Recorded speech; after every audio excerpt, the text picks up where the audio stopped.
सन 1857 में राजस्थान के सभी राज्यों में अंग्रेजों का प्रभुत्व था।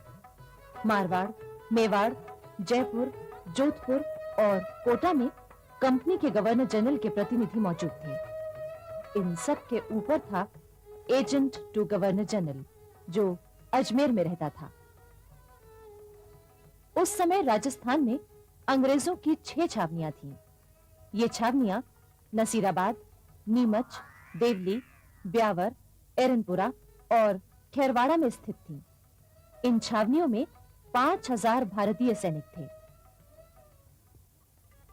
देश के अन्य भागों की तरह राजस्थान में भी शहरों और छावनियों में साधु और फकीरों के वेश में क्रांति के प्रचारक आए।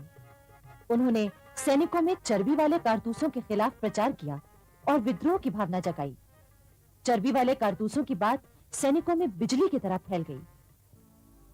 अंग्रेज अफसरों ने झटपट देसी सिपाहियों से कारतूस वापस ले लिए। सिपाहियों का शक और भी पक्का हो गया। तभी एक और अफवाह जंगल की आग की तरफ फैली कि सिपाहियों को खाने के लिए जो आटा दिया जाता है उसमें हड्डियों का चूरा मिलाया जाता है। इन बातों को लेकर भारतीय सिपाहियों में विद्रोह की आग सुलगने लगी। वो आपस में गुप्त मंत्रणाएं करने लगे। नसीराबाद में मेरठ की बगावत की खबर मिलते ही अंग्रेज अफसरों ने छावनियों के चारों ओर गोले भरवाकर तोपें रखवा दी। अब तो भारतीय सिपाही और भी परेशान हो गए। कई जगह सिपाहियों ने अपने अंग्रेज अफसरों से उनके बदलते व्यवहार का कारण पूछा। साहब, क्या ये सब तैयारियां हमें दबाने के लिए की जा रही हैं? वो तुम लोग का अच्छा आदमी है, ये सब तुम्हारी भलाई के लिए है। तो ये बात सच है।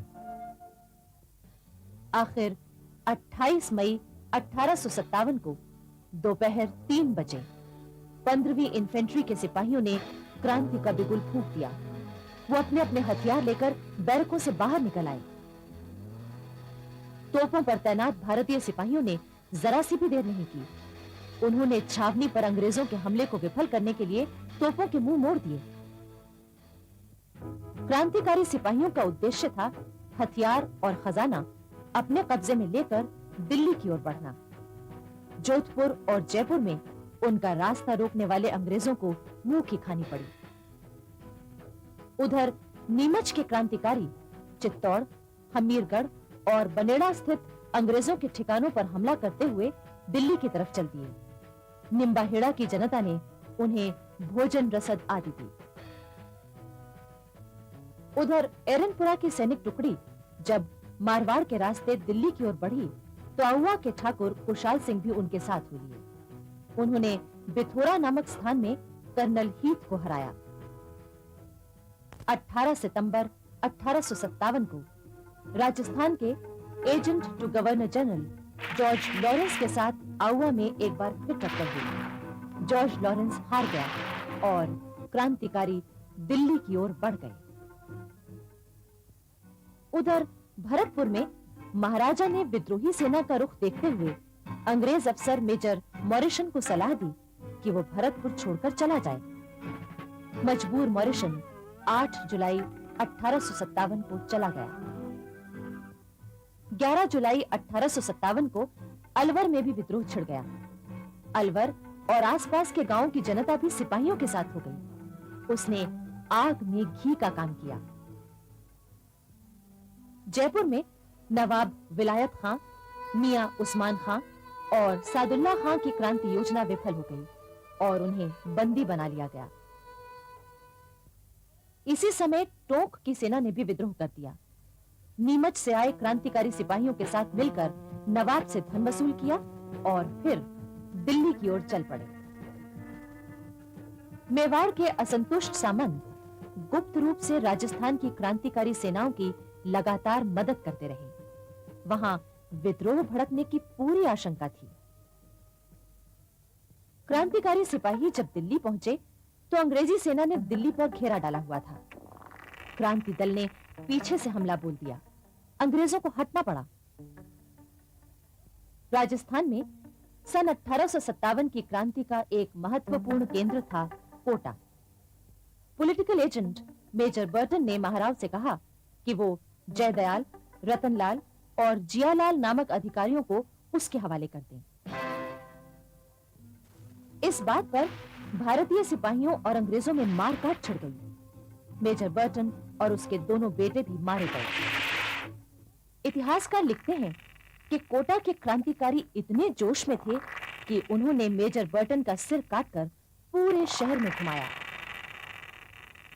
किंतु इसके बाद अंग्रेजों ने कोटा के विद्रोह को दबाने के लिए दमन चक्र चलाया। 1857 की क्रांति की लपटें सारे देश में बराबर फैलती जा रही थी। देश का मध्य भाग भी विद्रोह की आग में जलने लगा था। ग्वालियर, ललितपुर, छतरपुर, सागर, विजयराघवगढ़, रीवा, दमोह, जबलपुर, मंडला, रायपुर, रामगढ़ आदि जगहों पर क्रांति फैल गई। जबलपुर के पास पुरवा में राजा शंकर शाह ने अपनी कोठी से ही क्रांति संचालन की योजना बनाई थी। 52वीं रेजिमेंट के सिपाहियों का आना जाना बराबर बना हुआ था, किंतु किसी गद्दार ने यह बात अंग्रेजों तक पहुंचा दी। 14 सितंबर 1857 को कैप्टन क्लर्क ने अंग्रेज सिपाहियों के साथ राजा शंकर शाह और उनके बेटे रघुनाथ शाह को गिरफ्तार कर लिया। चटपट मुकदमा चला और दोनों बाप बेटे को अगले ही दिन तोपों से बांधकर उड़ा दिया गया। राजा शंकर शाह और उनके बेटे रघुनाथ शाह के बलिदान से सारे क्षेत्र में अंग्रेजों के प्रति घृणा फैल गई। भारतीय सिपाहियों ने उसी रात विद्रोह की घोषणा कर दी। इसी घटना से बेचैन होकर विजयराघवगढ़ के राजा सरयू प्रसाद ने भी विद्रोह की घोषणा कर दी। राजा सरयू प्रसाद की उम्र उस समय 17 साल की थी। उसके सिपाहियों ने अंग्रेजों के घोड़े छीन लिए। बाद में रीवा से अंग्रेज सेना आई।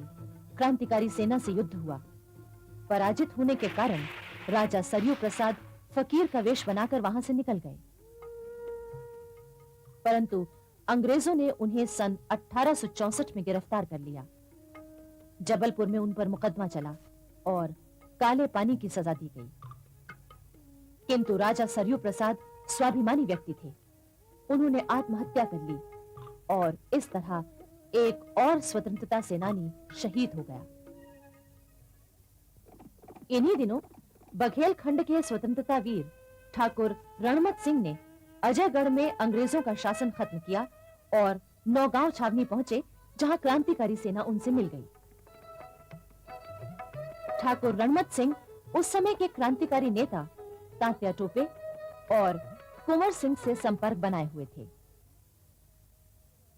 ठाकुर रणमत सिंह का युद्ध केवल अंग्रेजों के खिलाफ ही नहीं था, बल्कि उन सभी राजाओं के खिलाफ भी था जो अंग्रेजों का साथ दे रहे थे। भिलसाई नामक स्थान पर उन्होंने जनरल केसरी सिंह को पराजित किया। फिर लेफ्टिनेंट ऑसबर्न की सेना से क्योटी के किले में भयंकर भिड़ंत हुई। अनेक भारतीय वीर शहीद हुए। ऑसबर्न मारा गया। विजयी ठाकुर रणमत सिंह रीवा में आकर अपने घावों का इलाज कराने लगे। अंग्रेजों ने रीवा के महाराजा रघुराज सिंह पर दबाव डाला कि वो रणमत सिंह को गिरफ्तार कराने में मदद करें।